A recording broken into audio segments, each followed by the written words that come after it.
Alhamdulillah, saya sekarang berada di Masjid Lama Indrapuri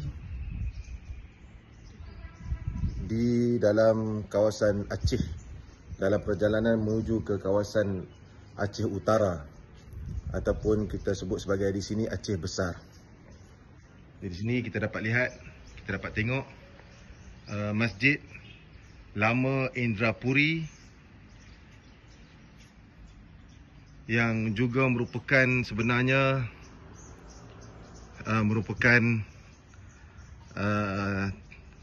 dulunya istana dan juga candi. Istana dan juga candi, bekas candi yang kemudian bertukar menjadi masjid pada abad ke-12 Masihi. Dan dikatakan ini adalah tapak istana kerajaan Lamuri. Kerajaan tua lah, kerajaan dulu yang didirikan di Aceh Besar ini. Dan memang sangat menarik ya. Dia punya seni bina dalamnya. Kalau kita dapat lihat, kita dapat tengok di sebelah dalam. Bismillah.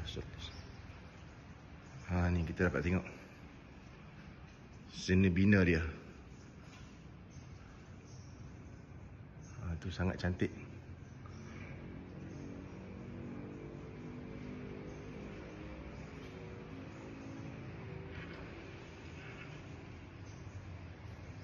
Sangat cantik.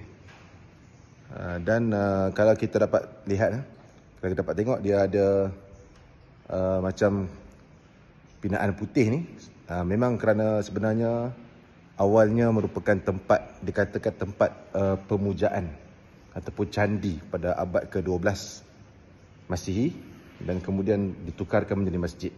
Dan kawasan ni sangat cantik, sangat menarik. Kawasan Masjid Lama Indrapuri ni dalam kawasan ataupun daerah Aceh Besar.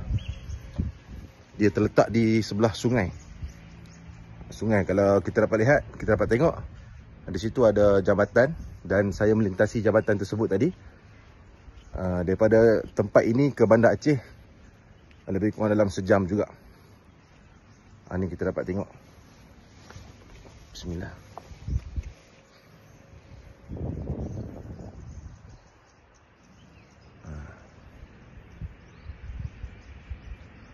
Asalnya tapak candi yang kemudian ditukarkan menjadi masjid.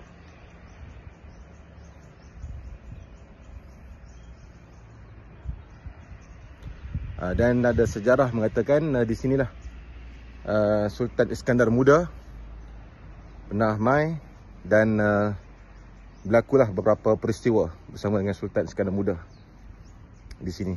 Tempat yang bersejarah lah.